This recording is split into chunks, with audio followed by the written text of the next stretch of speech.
In this section, basically what we are going to do is to solve the furniture problem using a graphical solution. So we are going to represent the model, the problem graphically, and we are going to show you, based on this visualization of the problem, how this problem can be solved.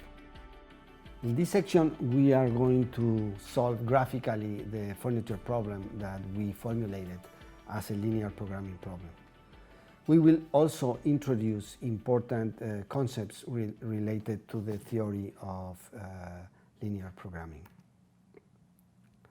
So let's go back to the LP formulation of the furniture problem.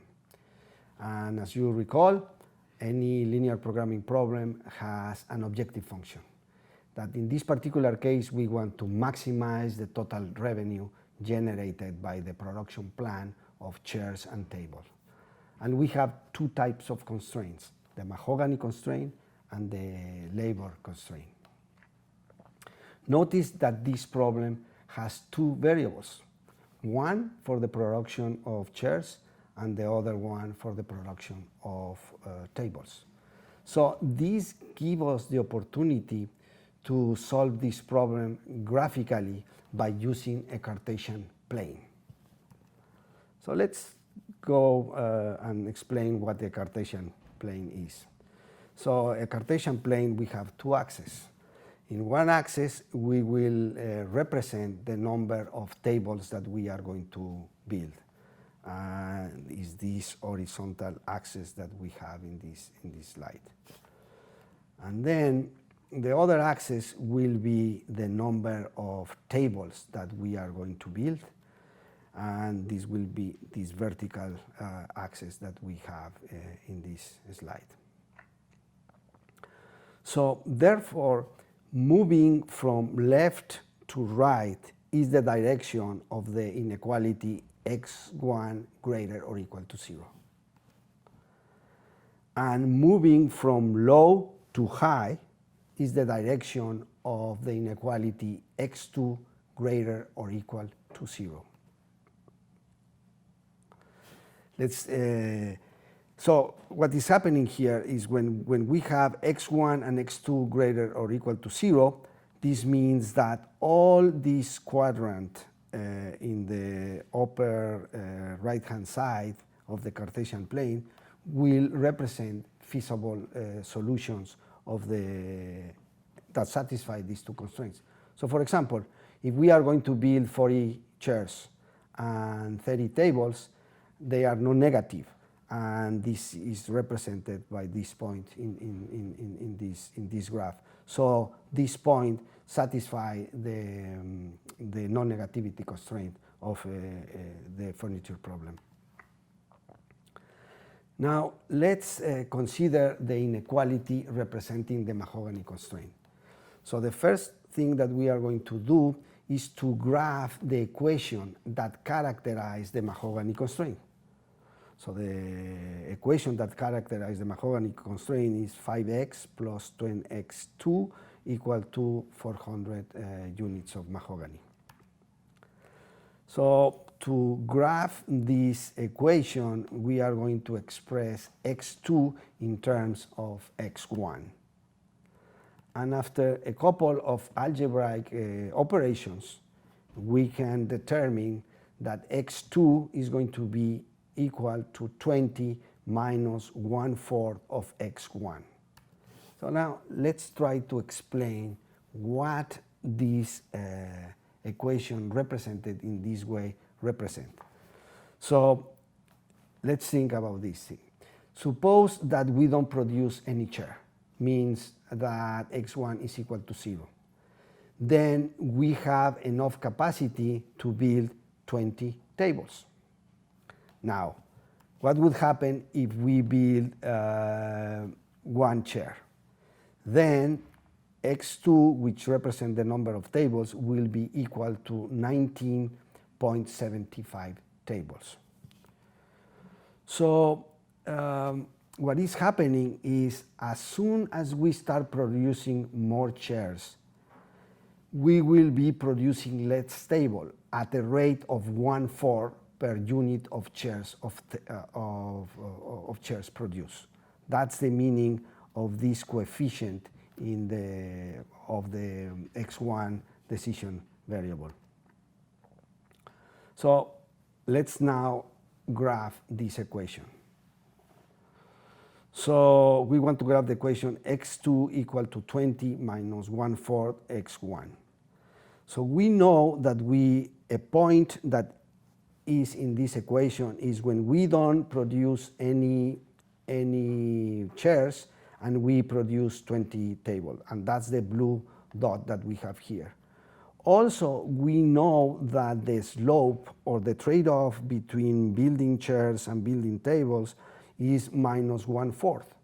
So if we connect the slope with the dot, with the point that we have in this equation, we get this brown line that represents the Mahogany equation of the constraint for the capacity of Mahogany. So now let's consider the inequality constraint, which is 5x1 plus 20x2 less or equal to 400. And what we would like to do is to represent this inequality as an equation. So how can we do that? So we are going to add a variable that we are going to call it a slack variable that is going to be a non-negative number that we call it h1. And this h1 variable will represent the unused Mahogany capacity derived from the production plan x1 and x2. So now with this slack variable, we can represent the inequality 5x1 plus 20x2 less than or equal to 400 as the following equation. 5x1 plus 20x2 represents the total consumption of Mahogany derived by the production plan x1 and x2. Then h1 represents the unused capacity. And this should be the consumption plus the unused capacity should be equal to the total capacity available, which is the 400.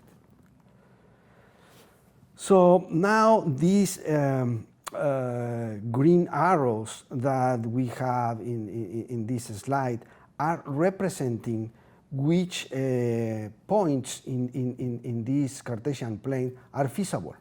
So for example, consider the point or the production plan where we build 10 chairs and 10 tables. In this case, the unused capacity will be equal to 150. So this point is represented in the slide by the purple point that we have there. And this is feasible. So all the points below the brown line are going to be feasible, or meaning that they will satisfy the capacity constraint related to Mahogany. So now let's consider the labor constraint or the labor constraint, which is 10x1 plus 15x2 less or equal than 450 units of labor. And again, the first thing that we need to do is we are going to graph the equation associated with this inequality. So to graph this equation, we want to express x2, which is the number of tables that we are going to produce, in terms of the number of chairs that we are producing, which is x1.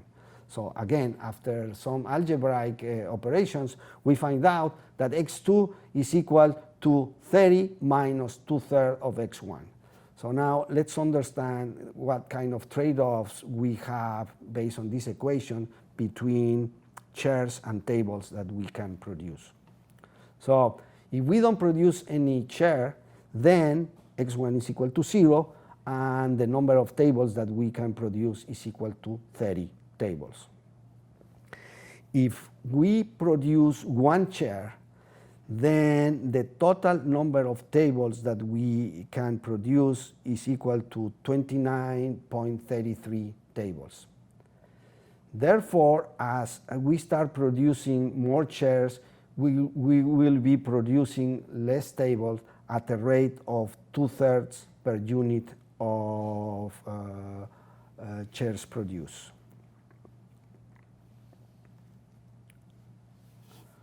So let's graph now this equation associated with the labor constraint, which is x2 equal to 30 minus 2/3 x1.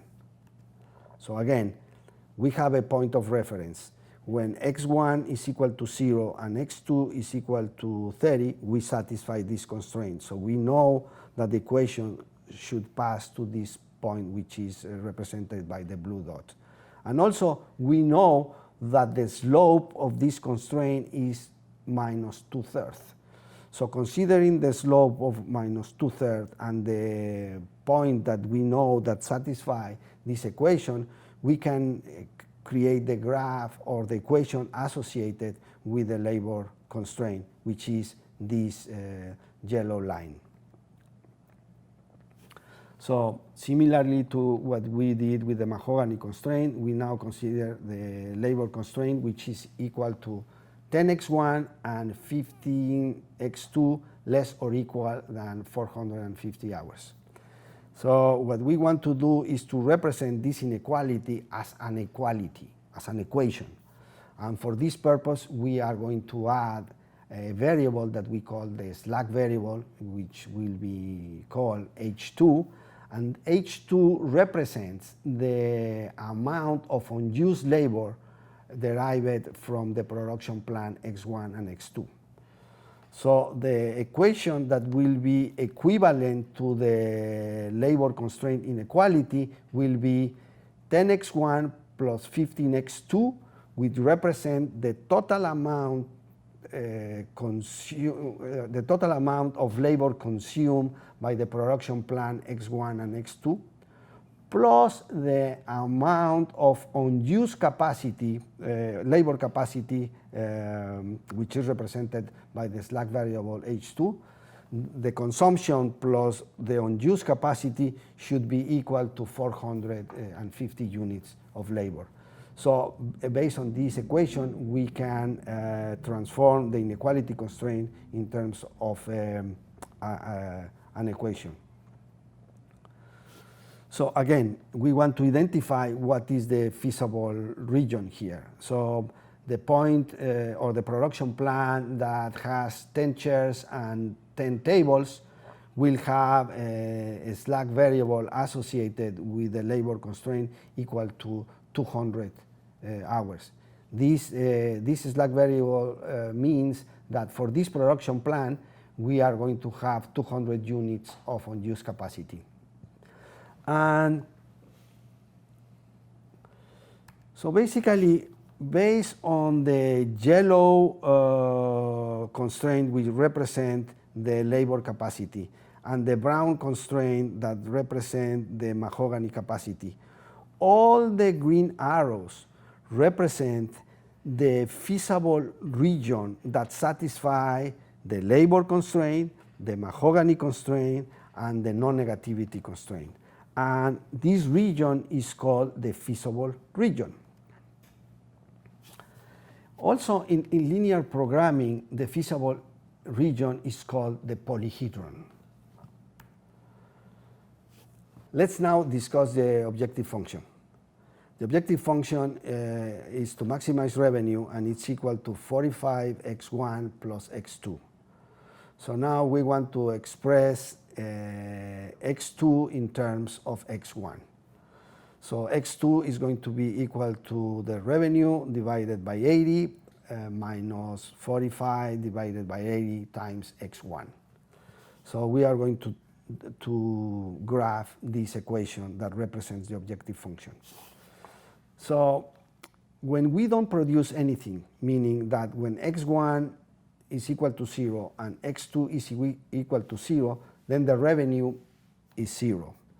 So this is a point that we won't produce revenue, and is in the origin of the Cartesian plane.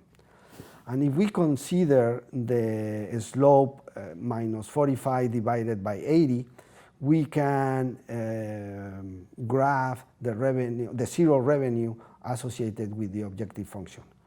Also, the green arrow represents the direction where we can improve the revenue.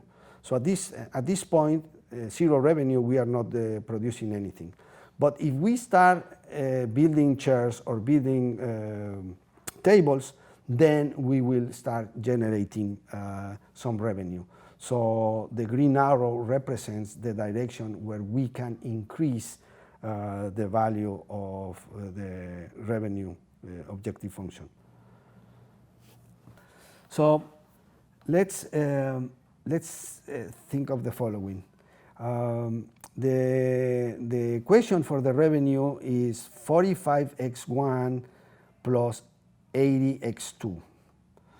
So it seems that when we build tables, we generate $80 per unit of table that we produce. And if we build chairs, we only generate $45 per chair. So it seems that if we are going to increase one of these variables, it seems that we want to produce tables because tables have the highest price. So let's assume that our production plan will be to produce 10 tables and no chairs. So what is the revenue generated when we only produce 10 chairs? It will be $800. And this is represented by the blue dot that we have now in the slide. So at this particular point, at this particular production plan of only producing 10 tables, what is the value of the slack variable associated with Mahogany? So H1 is equal to 200 units of Mahogany. This means that in this point of only producing 10 tables, we are going to have 200 units of Mahogany that are unused. Also for the labor slack variable, H2 is going to be equal to 150 hours. This means that with the production plan of building 10 tables, we are going to have an unused capacity of 150 hours. So how far can we increase the production of tables? So let's say now that we produce 20 tables and we don't produce any chair. What will be the revenue of that? The revenue will be $80, which is the price of a table, times the 20 tables that we produce, which is $1,600. So in this particular case, the blue dot has moved to this new location.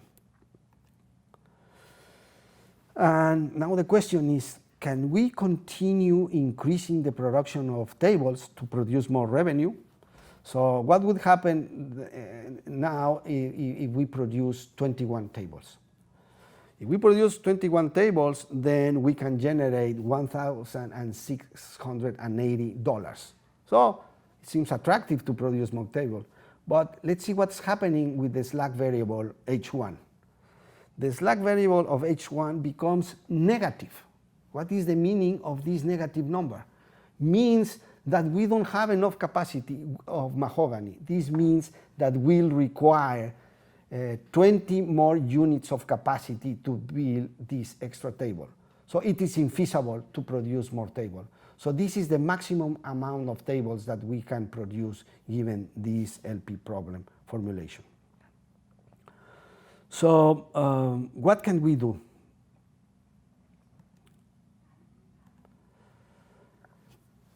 So it seems that if we move along the Mahogany constraint, which is the brown equation in our slide, it seems that we cannot produce any more tables, but we can start producing chairs at a rate, and we will diminish the number of tables by 1/4. So let's see what would happen if we start producing chairs and we are going to produce less table because we need to have this trade-off of 1/4 of chairs per table that we produce. So let's see, if we start producing chairs, then we will need to produce less table, but probably we are going to increase the revenue because the direction of increasing revenue is going in this way. So let's see how much can we increase the production of chairs while keeping the production of table as high as possible. So if we build 10 chairs, then we can build 17.5 tables. And now let's see what is happening with the slack variable associated with the Mahogany constraint. H1 is going to be 0, meaning that we are consuming all the Mahogany. And let's see what is happening with the objective function. So when we build 10 chairs and we build 17.5 tables, the revenue is going to be $1,850. So we are doing better. And we know that we are consuming all the capacity of Mahogany, and we can check what is happening with the capacity related to labor. For this purpose, we check what is the value of H2. And we see that H2 is equal to 87.5 hours. This means that we have 87.5 hours of unused capacity.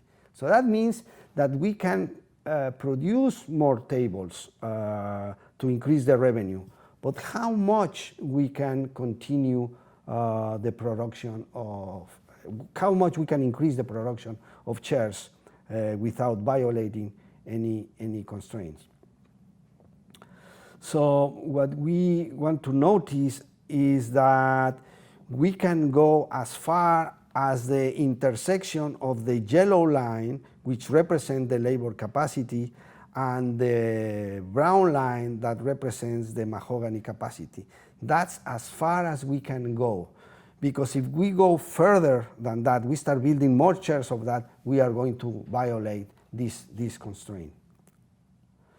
So to find what is the production plan when we are at the intersection of the Mahogany capacity and the labor capacity, we solve a system of equations that are related to the labor constraint and the capacity and the Mahogany constraint.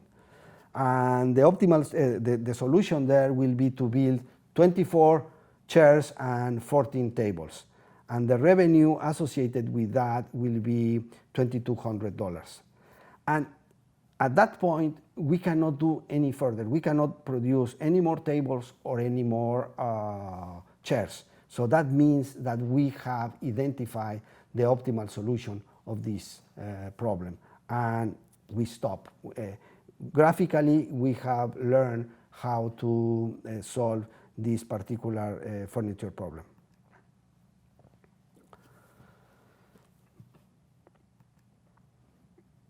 So let's see what is happening with this production plan.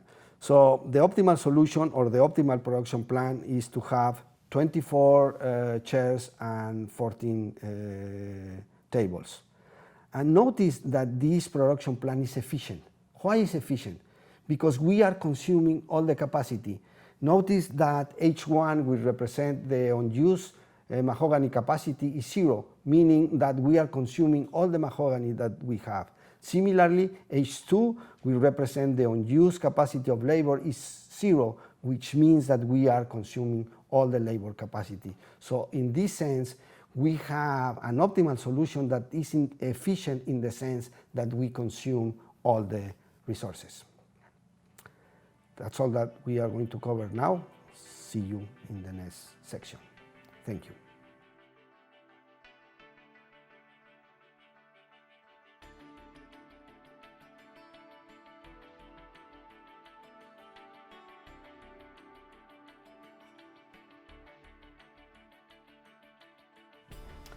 So far, we have learned how to solve graphically an LP problem with two decision variables. Let's now discuss the fundamental theorem of linear programming.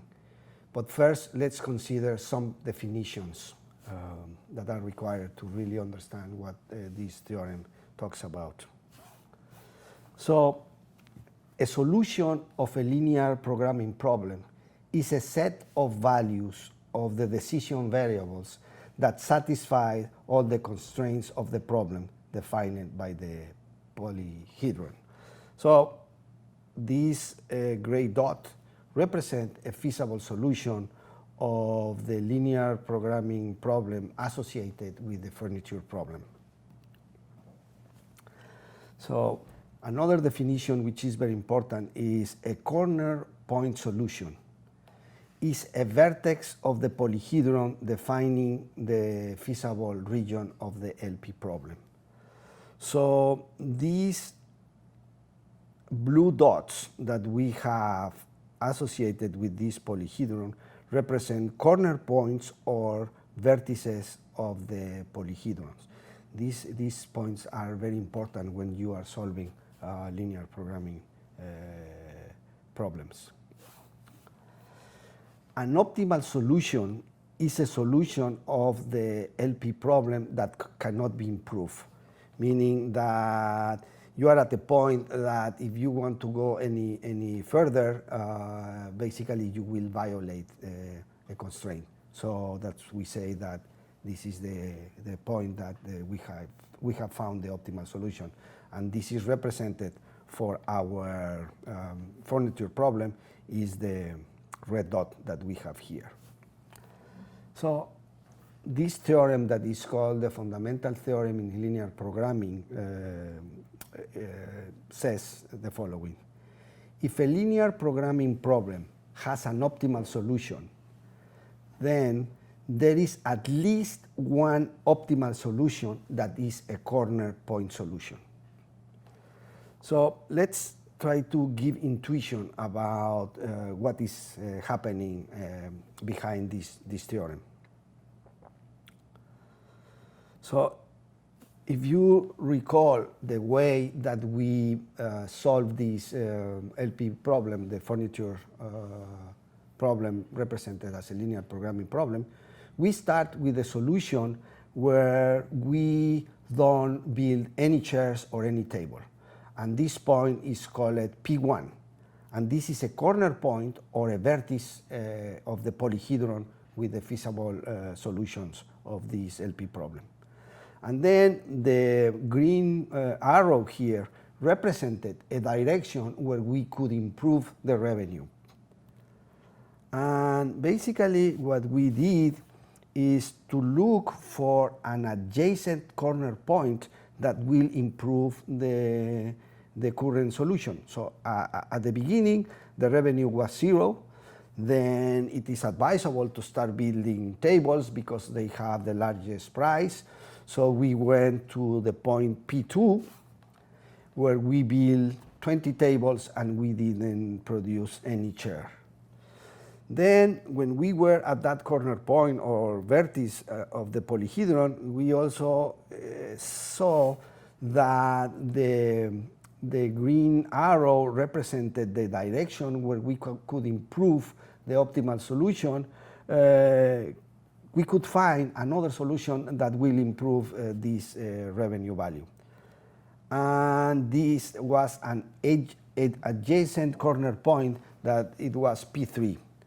And this new point represented building 24 chairs and 14 tables. And also see again that this is also a corner point solution. Then we saw that we couldn't improve anymore the solution, because if we try to go further in the direction of the red arrow, we will violate a constraint, either a labor constraint or a Mahogany constraint. So in that sense, we found that the corner point P3 was the optimal solution. So that's the idea of the theorem, that we always find solutions that are corner points. So now imagine that instead of having a price of $45, we have a price of big one, which will be a very large price for a chair. So now the slope of the revenue equation is going to go in that way. So we have a new objective function. So this means that for this new objective function, we can improve the value of the revenue by increasing the number of chairs that we produce. So now with the new objective, we are going to build 45 chairs and no tables. And for this new objective function, we found another corner point that is optimal. And we see that at this point, this is optimal for this problem, because if we want to go further in the direction of the red arrow, we will violate a constraint. So depending on the values of the objective function coefficient, a different vertex of the polyhedron might be optimal.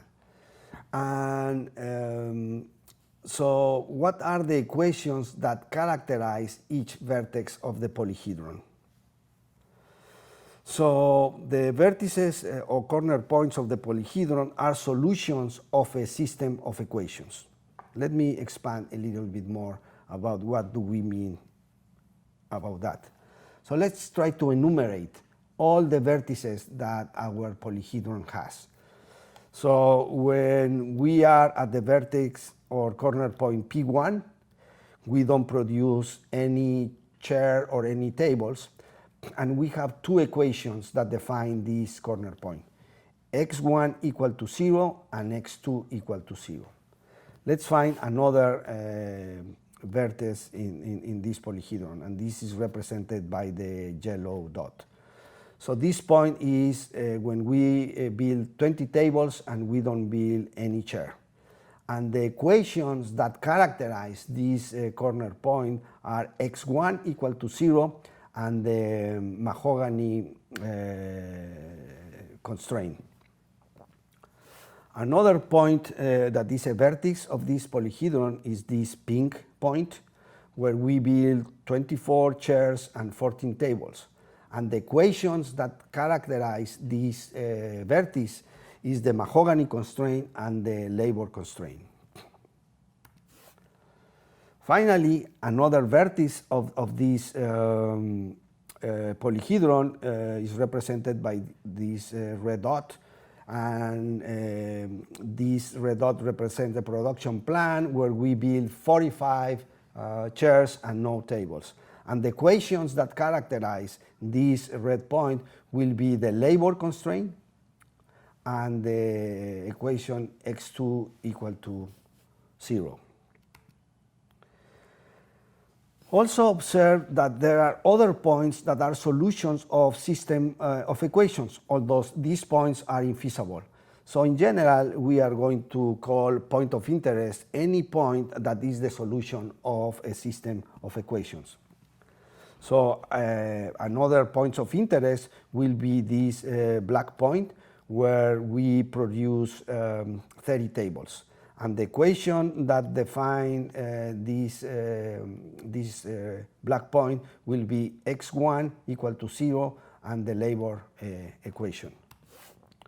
Another point of interest will be this point where we build 80 chairs and we don't build any tables, and the equations that characterize this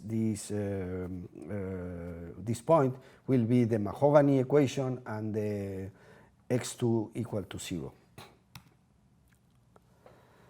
So it seems that if we enumerate all the points of interest and then we identify which point of interest is feasible, and then among the feasible solution we choose the one with the best value, then this might be an algorithm that will help us to solve the linear programming problem. So for this particular problem, we have this point of interest of building nothing. This is feasible and the revenue is $0. We have another point of interest which will be building 20 tables. This is feasible and we generate $1,600. We have another point of interest which is to build 24 chairs and 14 tables. This is feasible and we generate $2,200. we have another point of interest, which will be to build 45 chairs and no tables.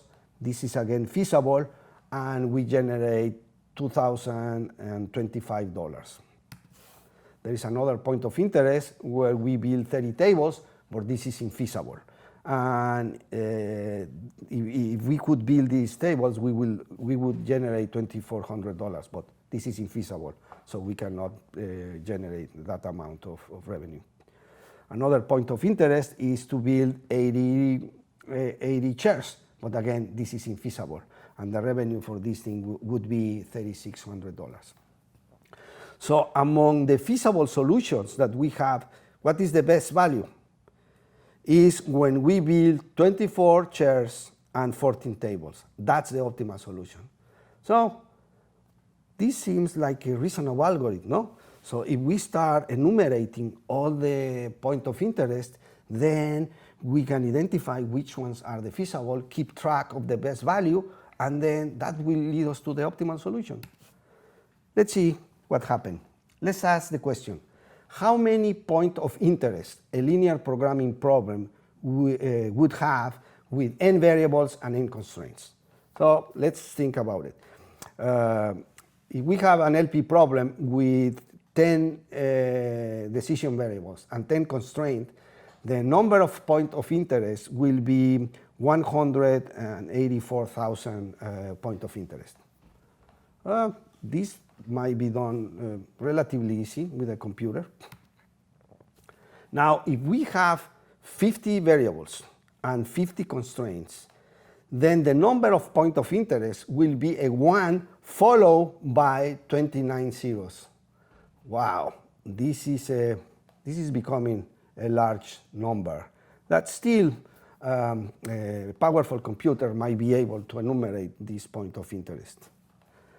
Now, if we have 100 variables and 100 constraints, and we enumerate all the points of interest, where the number of points of interest will be a 1 followed by 58 zeros. Wow, this is becoming difficult even for powerful computers today.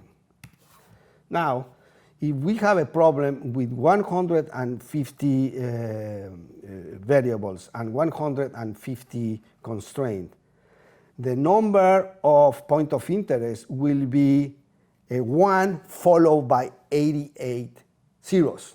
This is an astronomically large number. Why? Because the number of atoms in the universe is a 1 followed by 80 zeros.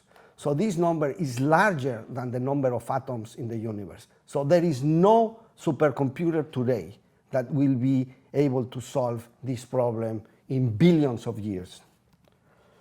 So what happens if we have an LP problem with 500 variables and 500 constraints? The number of points of interest will be a 1 followed by 299 zeros. This number is unthinkable. And this problem of 500 variables and 500 constraints is a very small linear programming problem. So we need to ask the question, is there a way to traverse the vertices of the polyhedron in a more efficient way? And yes, there is a way to traverse two different vertices in the polyhedron and find the optimal solution. And the answer to this question was found by George Dantzig, which is considered the father of linear programming. So that's all that I want to say for now, and thank you very much for your attention.